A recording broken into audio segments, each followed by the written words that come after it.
Dari, hello. It is the 1st of May 2022, and this is a kind of explaining video, perhaps one of penance, because what I'm about to do is unbox my new Apple Mac Mini M1 processor. As such, it's probably going to be the slowest, least professional, and probably last unboxing of a Mac Mini that anyone has done on YouTube. And really, I'm just explaining why I've chosen to get this box right now in 2022, when in fact it came out in 2020. So first of all, I'm going to do all that nice Mac unboxing that Apple people do with themselves. I've undone this, it's completely unscripted. I'm going to go and need to get some tools. I've got a Leatherman over here, let's go and get a Leatherman. That didn't work, I'm sorry Apple, I thought this was supposed to be Muppet proof. Okay, it's the outer box. Mac Mini, there you go. So, the history is that if you can remember, going back many years, Uncle Steve, that's Steve Jobs, once said on camera that they'd had Mac OS, or OS X as it then was, running on an Intel platform for some time before it was announced. So if you recall, Mac OS or OS X ran on a PowerPC platform, and that was a platform that I was very familiar with, working at IBM at the time. And that's the platform, the CPU platform that IBM still uses today for its quite large mainframe side, effectively Unix computer systems. But Steve was working behind the scenes on an alternative strategy, and that strategy was to jump from PowerPC processors to Intel processors, because at the time he claimed that Intel processors were getting more powerful ever so much more quickly than PowerPC. Something that I would dispute, but that was his contention. And so Apple jumped to Intel processors, and for similar reasons, similar reasons or excuses were given recently, that's within the last 2 or 3 years, Apple has developed its own range of ARM-based processors, stating publicly that the reason that they're going that way is that Intel isn't keeping up. So in response to Steve, or what Steve had said, I can say that for the last 20 plus years, I have had an Apple system running in my basement on alternative processors, and it's time to update the family. So what I mean by that is that I still have this lovely notebook here which runs on a Ryzen processor, and if absolutely necessary it can jump into life as a Mac OS system. But people will know that getting macOS to run on a Ryzen platform is near and impossible. Certainly it doesn't run at any speed, and in other YouTube videos I've shown that it, practically speaking, doesn't work. And on my other platforms, I'm afraid I'm only at macOS Big Sur. And people will know that the latest macOS is in fact Monterey version 12. So the time has come to actually update my Apple-ness and go back with a real Mac Mini. And this is the real Mac Mini that I've chosen. So this is the absolute bargain basement version. It's 8GB with 256GB SSD. It's got an M1 chip, not an Intel chip, and it really is the lowest of the low. Now in the UK, this system comes up at about just over £600. The retail price is £690 at the time of video, which is the 1st of May 2022. If you have a student membership, and we do have a student in our family, So if that student was to buy the Mac Mini, they would pay about £630. But believe it or not, on Amazon UK, the price is £622. So it's actually cheaper to buy a Mac Mini from Amazon. Sort of Joe Blow can just buy an Amazon Mac Mini cheaper than the best discount from Apple themselves, which is a bit annoying. So why is this a necessary product to have? Well, if you're sitting with any Apple subsystem, and as an IT specialist, I always like to keep my hand in. So if you necessarily run a bunch of Apple computers, because for example I need them for teaching, I need them for my own self-edification, I need them for my own education, even if it's not my primary platform, I need a full suite of running macOS subsystems, and it's just not possible to do that anymore with emulation. So in the old days, when Apple used Intel hardware, it was possible, and there were certain ways of getting it to run, not perfectly, but still running reasonably well under Intel platforms for macOS. But these days, it just doesn't work. People on YouTube might tell you otherwise. They might say, oh, it's very easy to build a Hackintosh. But if you build a Hackintosh, you're always one step away from it blowing up in your face.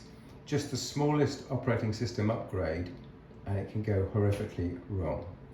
So really, people who have Hackintoshes or enthusiasts in the Mac OS and Apple community typically also have behind the scenes a set of real Apple hardware, because they know that only having that real Apple hardware enables you to recover your iPhone by putting it into some special mode, or to recover your Apple computer by putting it into a special mode, or to recover your Apple Watch.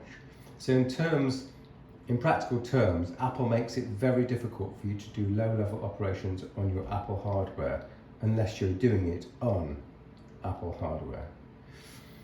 So I've really been forced into getting a Mac Mini. This will be my third Mac Mini that I've bought and used extensively since I have had Mac Minis, but it's the first M1 based Mac Mini, and I'm really looking forward to it. Now, I'll just attempt to do the unboxing. Like I say, I'm sure this has been done countless times on YouTube before. I'm not seeing their unboxing, so I've got no idea how this thing comes apart. But let's just see their beautiful packaging, and I'll talk about one or two other things as well as we're going on. So I've talked about why, as an IT person, I might need a real Apple M1 system. I do feel that if you've got an Intel macOS computer, your days are really numbered. And whilst it's totally amazing that Apple is able to produce the same OS working perfectly under both Intel and ARM platforms, unlike Microsoft, who've singly failed to do that for their ARM version of Windows, and it's all credit to Apple, by the way. I do feel that the days of Intel macOS are strictly numbered. They're really waiting until the Mac Pro can be replaced with an ARM version, and when that happens, I foresee that the support for Intel Macs will dissolve very, very quickly.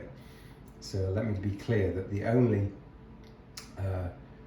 Mac that's still around that's leading edge is the Mac Pro, the desk side computer. That's currently Intel based. As soon as they get an ARM M1 or M2 based chipset, then I think they'll stop supporting Intel very quickly. So here's the beast. How does it come out without breaking something? Okay, so there's the power adapter. We're in the UK at the moment. Probably a piece of paper saying designed in California, but definitely not made in California. It'll be made in China. And here is Mr. Mac Mini itself. Now the Mac Mini has got less and less upgradable over time. The earliest Mac Minis you could change the hard drive and you could insert memory, and then they soldered on the memory so you could only change the hard drive. And then we've got the M1 series of computers where nothing at all is user upgradable or replaceable. So if this Mac Mini goes wrong, you are basically totally and utterly stuffed. But let's look at what facilities it gives you, and I'm going to say it is pretty amazing. Now they've put a sticker over the back, so I'm going to have to take this lovely sticker off. Here we go.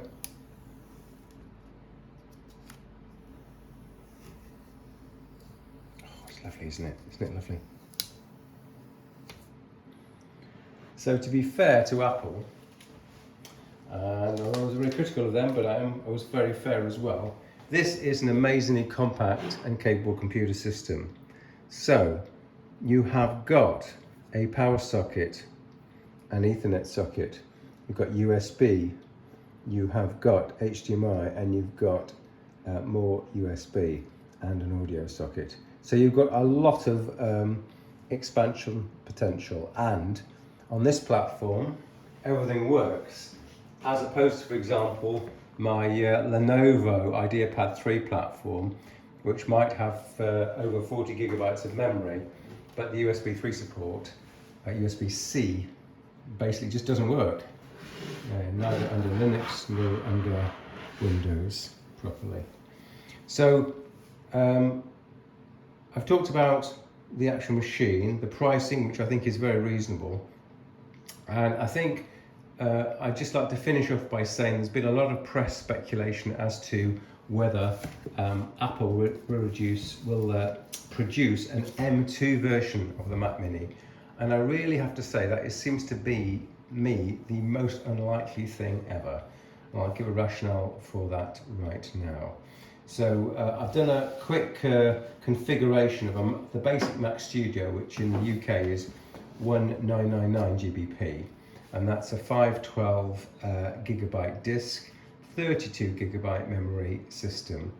And if you configure a Mac Mini M1, equivalent a disk, 512 gigabyte, with you can only get to 16 gigabytes of memory, that's £1099. So £1099 versus £1999 for a Mac Studio, just recently announced. That's the Mac Studio. So in my professional opinion, based on technical and marketing points, Apple would be absolutely crazy stupid to announce a faster than Mac Studio processor, i.e. an M2 processor, in this form factor. Why? Well, they've only just announced the Mac Studio. So why would I announce a faster than Mac Studio processor for this system? That would make absolutely no sense. They could, I suppose, announce a faster processor for the Mac Mini. They could, for example, put an M1 Ultra or M1 Max processor in the Mac Mini. But again, I feel that's unlikely. If you look at the pricing structure that they've currently got for the Mac Mini, we're already at the point where this Mac Mini is just over 50% the price of the Mac Studio, but the Mac Studio has more memory and many more ports and a much faster processor. So I think that the range of Apple systems is already fairly well established. I think it wouldn't make economic sense, wouldn't make business sense, wouldn't make any kind of sense to put a faster processor in this system. I would leave the design of the Mac Mini as is, certainly until 2023. So for me, this is a necessary purchase. It's a 600 GBP pound purchase, but because there are so many fanboys out there, I think that when it does come time to sell this computer, I will actually be able to not lose too much. So the actual total cost of ownership, if you like, is very low. I can imagine keeping this computer for at least a year, say selling it for £400, so the cost will be, £200 in a year maximum, absolutely maximum, which I think is a very decent return on my investment. So there we have it. The hell has frozen over. I have bought a Mac Mini. That's going to support my newly purchased Apple subsystem, which I've been investing in, shall we say, to replace primarily my Garmin smartwatch. So the subject of other articles, other WordPress articles, would be the fact that I'm transitioning or trying to transition out of the Garmin subsystem for athletics and trying to give the Apple Watch a try. And in doing that, and using the Apple Watch for that subsystem, so in other words, in using this Apple Watch as a primary activity tracker and athletics tracker, one has to use an Apple iPhone because it just doesn't work properly without it. And so, once you have the Apple iPhone, I'm afraid, in order to do low-level operations on the iPhone or back it up most appropriately, guess what? You need an Apple computer. And I'm choosing to use a genuine Apple computer here, not some kind of virtualized system, and that's another reason why the Mac Mini is absolutely necessary. So there we are. I've finally buckled. I've paid the amount of money I need for the Mac Mini. You've seen the unboxing, probably the last and slowest and least professional unboxing ever. And there's more to come. So keep watching and I'll speak to you soon.